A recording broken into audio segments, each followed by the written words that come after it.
십자가 내가 처음 볼 때에 나의 맘의 큰 고통 사라져 오늘 믿고서 내 눈 밝았네 참 내 기쁨 영원하도다 주 십자가 못 박힘은 속죄함 아닌가 그 긍휼함과 그 은혜 말할 수 없도다 십자가 내가 처음 볼 때에 나의 맘의 큰 고통 사라져 오늘 믿고서 내 눈 밝았네 참 내 기쁨 영원하도다 나 언제나 이 큰 빛을 다 갚으오리까 이 몸밖에 더 없어서 이 몸 바칩니다 십자가 내가 처음 볼 때에 나의 맘의 큰 고통 사라져 오늘 믿고서 내 눈 밝았네 참 내 기쁨 영원하도다 하나님, 오늘 하루도 보호하여 주시고 안식일을 맞아 예배에 참석하게 하시니 감사드립니다. 예수님으로 인해 타락한 인류에게 구원의 길을 열어주시고 저희가 하나님을 아버지라 부르게 하시고 자녀 삼아 주신 것 감사드립니다. 하나님의 자녀로서 하나님을 사랑하기 때문에 주를 위한 봉사를 기쁨으로 여길 수 있게 하여 주시고 하나님의 사랑을 분별하지 못하게 하는 온갖 기만을 부리는 사단으로부터 보호하여 주시옵소서. 또한 우리의 심령을 강하게 해줄 진리를 우리에게 계시해 주시기를 간절히 기도드립니다. 이 시간 내 이름을 창대하게 하시리라는 주제로 말씀하시는 송재림 목사님께 함께 하시고 세천사의 기별을 전하는 주의 종으로 쓰임 받도록 축복하여 주시옵소서. 예수님 이름으로 기도드립니다. 성도 여러분 안녕하십니까? 요새 동안도 수고 많으셨습니다. 오늘 안식일이 시작되는 이 저녁에 저와 함께 교과 5과를 통해서 은혜를 나누도록 하겠습니다. 교과책 64페이지를 펴시고 오늘 제목과 기억절을 살펴보도록 하겠습니다. 오늘의 제목은 무엇인가요? 바로 약속의 자녀들입니다. 저와 여러분은 3번에 걸쳐서 지난주 4과 그리고 이번 주 5과 그리고 다음 주 6과까지 아브라함과 맺으신 언약을 배우게 될 것입니다. 오늘은 5과 약속의 자녀들이라는 제목으로 아브라함에게 주신 언약이 메시아이신 예수님을 통해 성취될 언약이었음을 다시 한번 확인하게 될 것입니다. 기억절 말씀 마태복음 28장 20절을 함께 읽겠습니다. 시작. 볼지어다 내가 세상 끝날까지 너희와 항상 함께 있으리라. 이 말씀은 예수님께서 제자들에게 우리가 지상명령이라고 알고 있는 이 말씀을 하시면서 마지막으로 우리에게 주신 약속입니다. 지극히 높은 최고의 분부는 바로 삼위 하나님의 이름으로 침례를 주고 가르쳐 지키게 하라는 것이었는데요. 예수님께서는 이 명령을 마치시면서 세상 끝날까지 우리와 항상 함께 하실 것을 약속하셨습니다. 예수님께서 언약하시는 장면인 것이죠. 하나님께서 아담, 노아, 아브라함 그리고 모세와 언약하신 모든 내용들이 궁극적으로는 예수님의 초림으로 성취가 시작되고 그리고 예수님의 재림으로 성취가 완성됨을 저와 여러분은 앞으로 계속 배워갈 텐데요. 오늘 5과를 시작하시면서 마태복음 28장 20절의 약속을 꼭 기억하게 되시기를 바라겠습니다. 아래 회색 박스에 있는 이야기를 잠시 살펴봅니다. 제가 읽겠습니다. 한 아빠와 10살 된 딸이 해변에서 휴가를 보내고 있었다. 어느 날 바다에 수영을 하러 나갔는데 둘 다 수영을 잘하는 편이었으나 해안에서 어느 정도 멀어졌을 때 서로 떨어지게 되었다. 조류에 의해 계속해서 바다로 밀려가고 있다는 사실을 알게 된 아버지는 딸에게 소리쳤다. 얘야, 아빠가 해안으로 가서 도움을 청할게. 만일 힘들면 뒤로 누운 채 떠 있거라. 그렇게 하면 하루 종일이라도 떠 있을 수 있을 거야. 아빠가 꼭 돌아올게. 오래지 않아서 많은 구조대원들과 보트가 어린 소녀를 찾기 위해 수색 작업을 펼쳤다. 이 소식을 들은 수백 명의 사람들이 해변에서 걱정스러운 모습으로 기다리고 있었다. 육지에서 멀리 떨어진 지점에서 4시간 만에 겨우 그 소녀를 발견했는데 소녀는 무서워하지도 않고 물 위에 고요히 떠다니고 있었다. 애타게 찾던 아이를 해변으로 무사히 데려왔을 때 구조대원들은 너무 반갑고 기뻐서 눈물을 흘리며 인사를 했으나 그 아이의 표정은 평온하기만 했다. 오히려 그들의 행동을 이상하게 생각하는 듯이 이렇게 말했다. 아빠가 뒤로 누운 채 떠 있으면 하루 종일이라도 떠 있을 수 있다고 하셨어요. 그리고 꼭 돌아오신다고 하셨거든요. 그래서 저는 수영하면서 떠 있기만 했어요. 아빠가 오실 것을 믿었으니까요. 네, 여러분, 짧지만 참 기적 같은 이야기죠. 아빠가 나를 구하러 오실 것을 믿었기 때문에 힘든지 모르고 기다릴 수 있었다고 말하는 부분이 참 인상적입니다. 예수님께서 이 땅에 다시 오셔서 우리를 구원해 주실 것을 믿는 우리 재림교인들에게 깨달음을 주는 이야기라고 생각합니다. 예수님께서 저와 여러분을 구원하시려 다시 반드시 오신다고 성경에 약속을 주셨습니다. 우리는 그 약속을 믿고 살아가는 백성들입니다. 때론 세상 사는 것이 너무 바쁘고 골치 아프고 힘겹고 또 신경 쓸 것이 너무나 많아서 내 삶의 목적지가 하늘인 것을 순간순간 잊을 때도 많이 있는 부족한 자녀들이지만 우리 하늘 아버지께서는 그런 우리를 잘 아시고 그래도 인내하시며 하나님의 품에서 떠나지 않게 모으고 계신다는 사실을 기억하시기 바랍니다. 우리가 언약을 공부하는 이유가 바로 이것입니다. 약속을 다시 기억하고 약속하신 분을 잊지 않고 살아가기 위해서죠. 우리 65페이지 학습 목표를 살펴보시겠습니다. 깨닫기입니다. 아브라함에게 허락하신 언약이 결국 그리스도를 통해 완성됨을 배운다. 느끼기 봅니다. 그리스도를 통해 허락하신 구원의 소망을 인해 감사한다. 행하기입니다. 은혜로 불러주신 하나님께서 나에게 기대하시는 역할에 충성하기로 결심한다. 자, 이와 같은 학습 목표를 기억하시면서 염두에 두시고 일요일 소재를 살펴보도록 하겠습니다. 일요일 제목은 이렇습니다. 나는 내 방패요. 먼저 창세기 15장 1절에 있는 말씀을 함께 보시겠습니다. 이후에 여호와의 말씀이 환상 중에 아브라함에게 임하여 이르시되 아브라함아 두려워하지 말라. 나는 내 방패요 너의 지극히 큰 상급이니라. 창세기 15장 1절에 있는 말씀입니다. 우리 지난주에 함께 살펴보신 것처럼 창세기 12장, 15장 그리고 17장에서 아브라함과 언약하신 하나님께서 15장 1절에 다음과 같은 표현을 하셨습니다. 나는 너의 방패다. 여러분, 여기 방패라는 단어가 히브리어로 마겐이라는 단어인데요. 이 단어는 구약 성경에 총 63회 사용된 단어입니다. 마겐은 주로 작은 원형 방패, 즉 보병들이 들고 다니는 방패를 가리키는 용어라고 하는데요. 이 방패는 아시는 것처럼 칼이나 화살의 공격을 방어할 때에 사용됩니다. 하나님께서 그분의 백성들에게 방패가 된다는 사실은 성경에 여러 차례 기록되었습니다. 예를 들어 신명기 33장 29절에서는 그는 너를 돕는 방패시요 라고 기록했고요. 시편 18편 30절에서는요. 그는 자기에게 피하는 모든 자의 방패시로다 라고 기자는 노래했습니다. 이 외에도 많은 곳에서 그는 우리의 방패라고 표현하고 있습니다. 그러나 창세기 15장 1절의 기록은요. 그것들과 확연히 다른 기록으로 구분되고 있는데요. 그 이유는 여기에서만 유일하게 여호와 하나님께서 직접 자신을 가리켜서 나는 너의 방패라고 말씀하셨기 때문이죠. 당시 아브라함이 처한 상황을 생각해 보면요.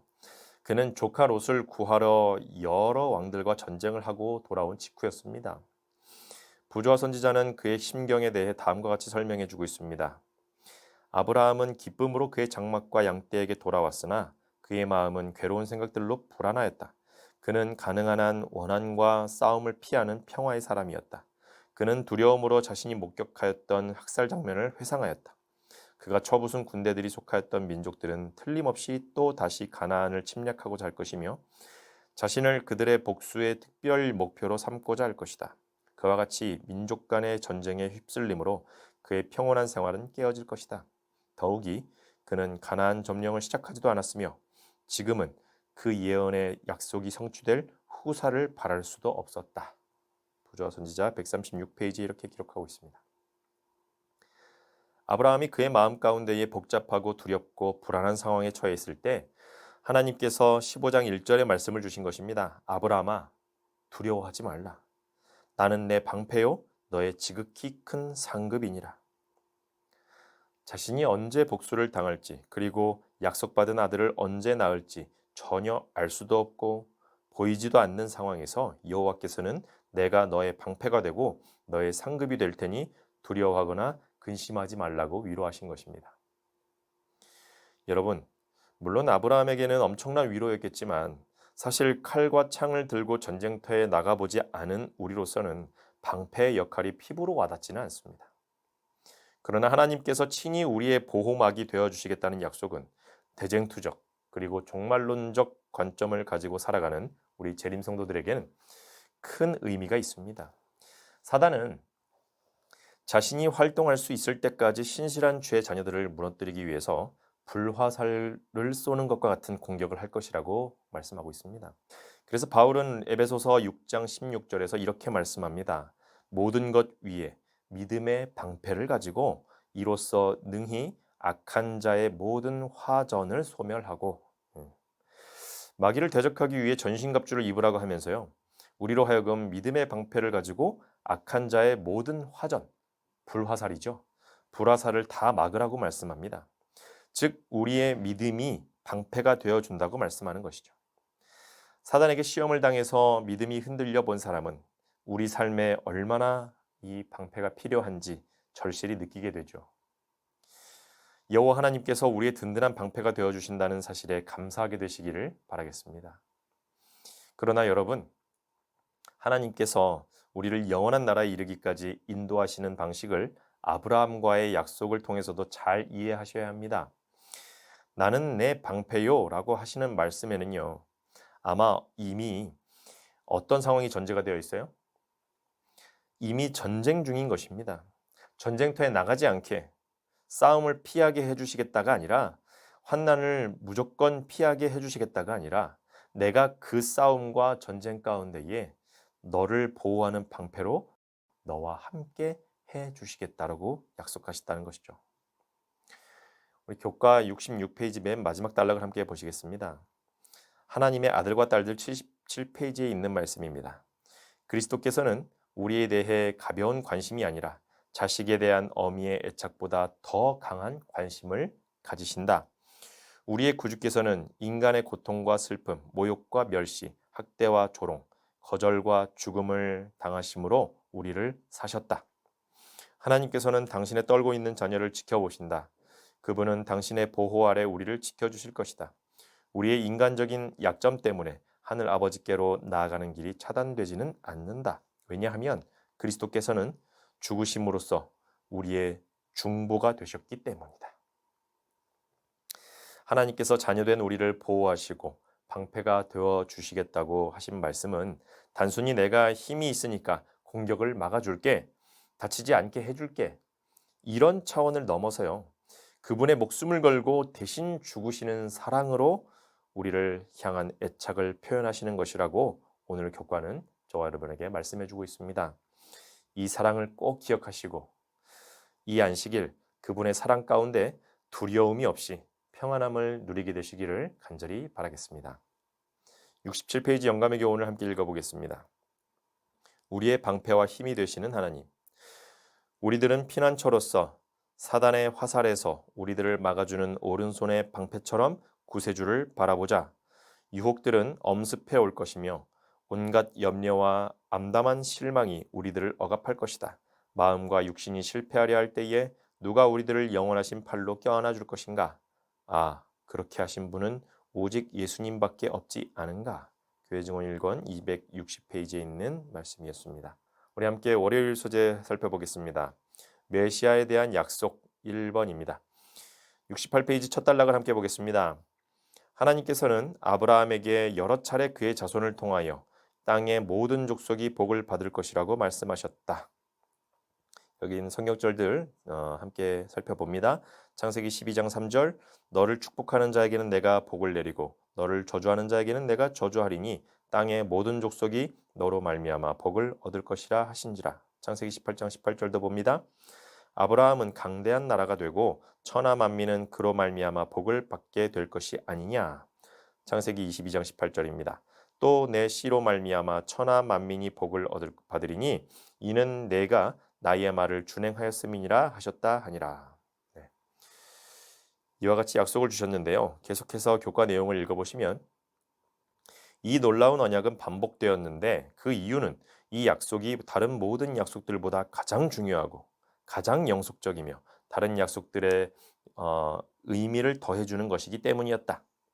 어떤 의미에서 이 약속을 통해 유대 민족이 태동되었는데 여호와께서는 그들을 통해 땅의 모든 족속에게 참 하나님과 그분의 구원의 계획을 가르치기를 원하셨다. 그러나 그 약속은 오직 아브라함의 자손이요 땅의 모든 족속의 죄를 십자가에서 갚으실 예수 그리스도 안에서만 완전히 성취될 것이었다. 그렇습니다. 여호와께서 아브라함을 통하여 그리고 그와 맺은 언약을 통하여 저와 여러분뿐만 아니라 우리 후세대의 모든 인류에게까지도 전하기를 원하시는 최고의 약속은 내가 예수 그리스도를 통하여 너희를 구원하겠다라는 것입니다. 성경은 그 최고의 약속을 소개하고 예언하고 있고요. 예수께서 다시 이 땅에 내려오실 때 영원히 우리와 함께 하시겠다는 약속이 성취될 것을 우리로 믿게 하는 것이 그 목적인 것입니다. 저와 여러분이 이 사실을 꼭 기억하시고 언약의 핵심은 그리스도를 통한 우리의 영원한 구원이라는 것을 깨닫게 되시기를 바랍니다. 68페이지 맨 아래 교훈의 말씀을 살펴보겠습니다. 아브라함의 자손으로 인해 땅의 모든 족속이 복을 받을 것이라는 약속에는 인류의 구주이신 메시아에 대한 약속이 포함되어 있다. 69페이지 묵상 질문을 함께 나눕니다. 예수님을 믿는 자들은 죄와 고통이 없는 세상에서 영생을 누리게 될 것이라는 약속이 우리의 마음을 끄는 이유는 무엇일까요? 죄와 고통이 없는 그리고 사망이 없는 영원한 나라에서 영생을 누리게 될 것이라는 약속이 우리에게 귀하게 여겨지는 이유. 당연히 우리를 죽기까지 사랑하신 예수님을 만날 수 있기 때문일 것이고요. 또한 하나님께서 우리 속에 영원을 사모하는 마음을 주셨기 때문이기도 하겠지요. 그리고 지금 이 죄악 세상에서 살아가는 것이 지치고 너무 힘들기 때문에 죄와 고통 없는 곳에서 살고 싶은 간절한 마음이 생기는 것이라고 생각을 합니다. 우리 아래 영감의 교훈을 읽고 화요일 소재로 넘어가겠습니다. 메시아는 모든 민족이 받을 축복의 원천이다. 하나님께서 수세기를 통하여 인류에게 주신 진리의 수호자와 보존자가 될 민족의 조상이 되도록 아브라함을 부르신 것은 그에게 큰 영광이었다. 또 하나님께서는 그 민족을 통하여 약속된 메시아를 주심으로 지상의 모든 민족이 복을 받도록 하셨다. 선지자와 왕 15페이지에 있는 말씀이었습니다. 네, 우리 한 장 넘겨서 화요일 소재 살펴보겠습니다. 메시아에 대한 약속 2번입니다. 월요일 소재에 이어서 메시아에 대한 약속을 좀 더 죄와 인간의 상태를 현실적으로 바라보는 관점에서 생각을 해보도록 하겠습니다. 우리 70페이지에 어거스틴의 기록을 함께 읽어보도록 하겠습니다. 어거스틴은 인간의 상태에 대해 다음과 같이 기록했다. 우리의 인생은 큰 불행으로 가득 차 있기 때문에 그 출발에서부터 정죄받은 운명임을 증명하기 위해 존재하는 인생이라고 부르는 것이 적절할 것이다. 먼저 무지의 두려운 시면을 생각해보라. 거기서 모든 오류가 발생하여 아담의 자녀들을 어두컴컴한 웅덩이에 가두어 버림으로써 아무도 수고와 눈물의 엄청난 대가를 지불하지 않고서는 도무지 빠져나올 수 없게 만든다. 그런 다음 헛되고 무익하며 마음의 고통과 번민과 슬픔과 두려움만을 낳는 우리의 잘못된 애정을 생각해보라. 광기 어린 환락과 분쟁과 전쟁, 사기와 절도와 강도, 불신과 교만과 시기와 원한, 살인과 음모와 잔인함과 포악함과 불법과 욕망, 간음과 호색과 부자연스러운 죄들과 폭행과 언급하기조차 민망스러운 부도덕한 죄들, 참람됨과 이단과 불경스러움과 거짓 맹세 같은 신앙에 반대되는 죄들, 비방과 거짓 증언과 개인 및 재산에 대한 폭력 등 이웃에 대한 죄들, 그리고 부정과 부패와 셀 수 없이 많은 다른 불행들이 세상에 가득하며 미처 생각조차 나지 않는 죄들이 더 많이 있을 것이다. 네, 여러분 마치 로마서 3장의 인간의 본성에 대한 기록과 비슷한 인상을 주는 이 내용은요. 성 어거스틴의 하나님의 도성의 일부에서 발췌된 내용이라고 교과는 소개하고 있습니다. 죄로 망가진 인간의 본연의 모습이 이렇듯 추악하기 때문에 메시아이신 예수 그리스도 외에는 결코 어디에도 희망이 없다는 것을 강조하고 있습니다. 우리 교훈의 말씀을 한번 보실까요? 예수 그리스도께서 당신의 생애와 죽음과 부활과 중보 사역을 통해 구원의 소망을 주시지 않았더라면 우리는 추악한 죄 중에서 멸망했을 것이다. 네, 그렇습니다. 71페이지 적용의 질문을 함께 생각해 보도록 하겠습니다. 세상의 절망적인 모습을 바라보며 실망하기보다는 하나님의 약속을 붙잡고 살기 위해 내 삶에 어떤 변화가 필요할까요? 이 질문에 대한 여러분의 대답은 무엇입니까? 한번 생각해 보시기 바랍니다. 어떻게 해야 하나님의 약속을 붙잡을 수 있을까요? 어떻게 하면 세상을 바라보며 실망하는 데서 그치지 않고 하나님께서 세우실 영원한 나라를 볼 수 있을까요? 첫째는 인간에게 기대하지 않는 것이 필요하겠죠. 그 다음은 하나님의 약속이 성취될 것을 매일 확신해야 할 것입니다. 그리고 약속을 굳게 잡고 나 자신은 세상의 조류에 휩쓸리지 않도록 매일 하나님의 말씀에 순종하는 연습을 해야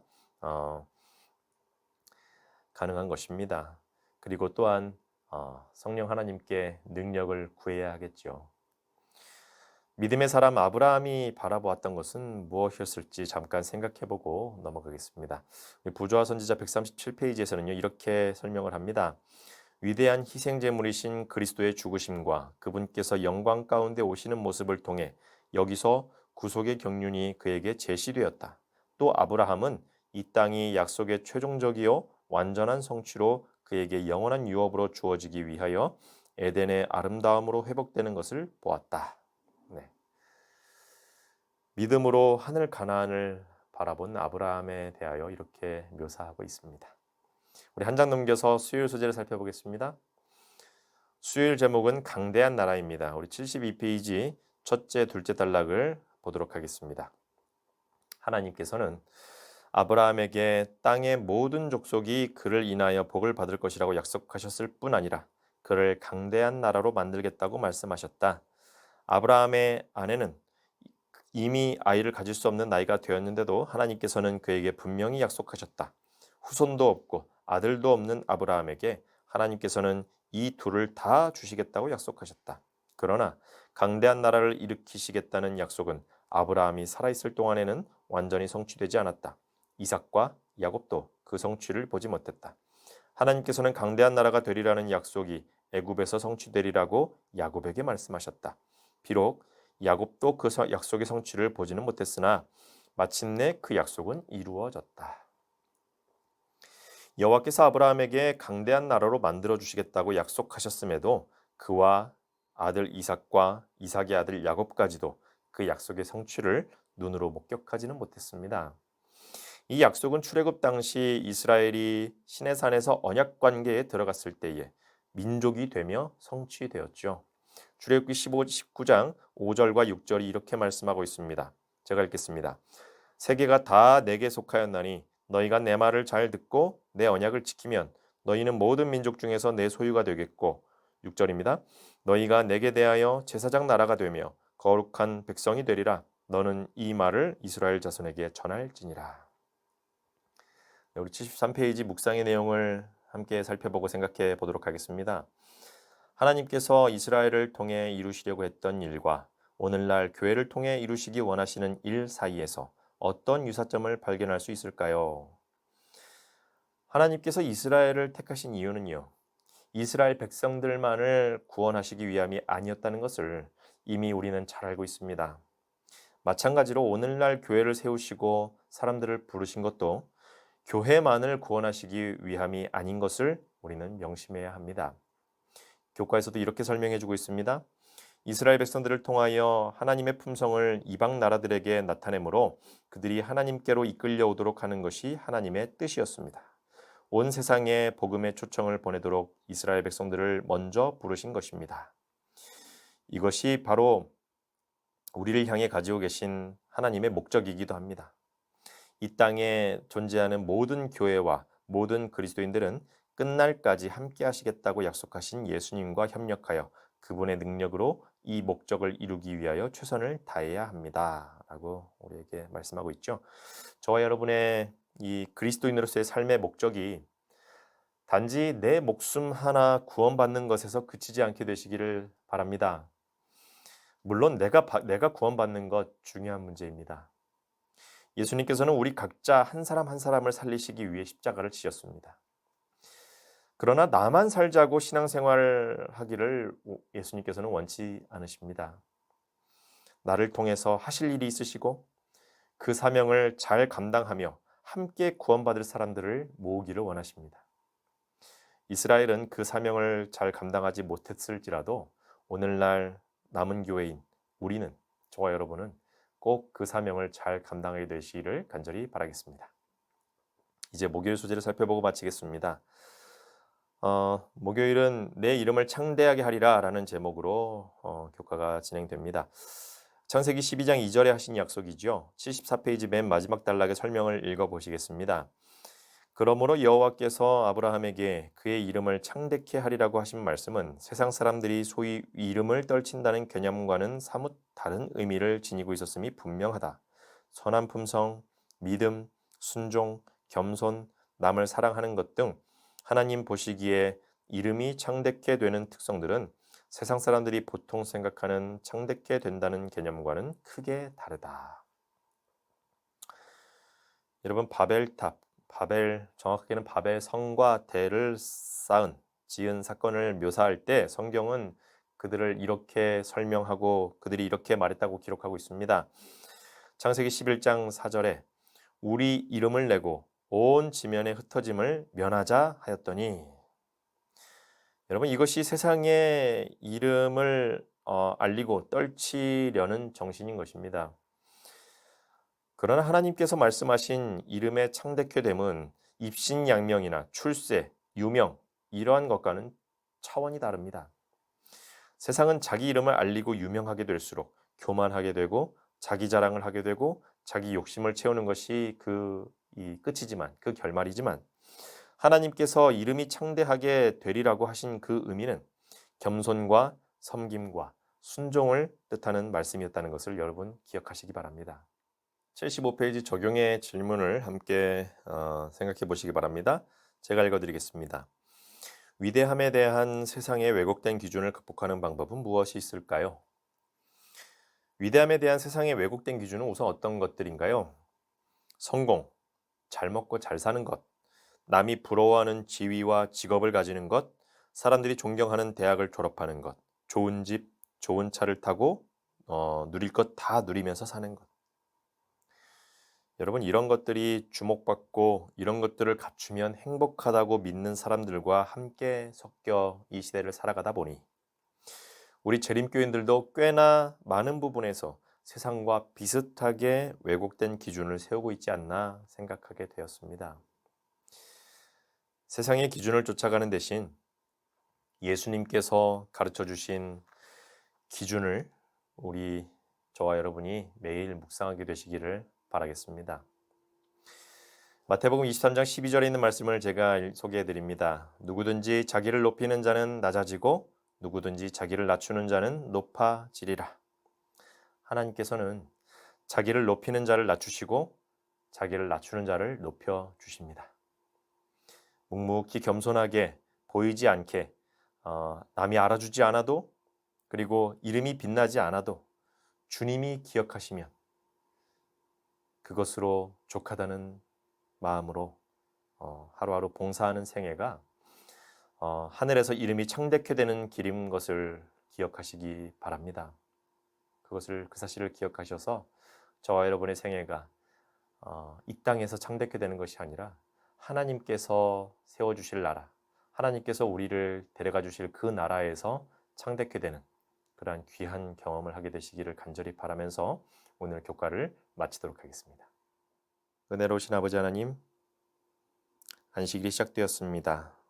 노력과 땀으로 세상에서 투쟁하던 주의 자녀들이 은혜의 시간으로 들어왔사오니 이 저녁 저희 각 가정이 주의 그늘 아래, 주의 방패 아래로 들어갈 수 있게 도와주시고 주께서 주신 구원의 약속을 기억하며 감사하는 생애를 살기로 결심하는 귀한 시간이 될 수 있게 축복해 주세요. 안식일 마칠 때까지 주의 천사로 주의 성도들을 각 가정을 보호하시기를 바라며 사랑이신 예수님의 이름으로 간절히 기도드리옵나이다. 아멘.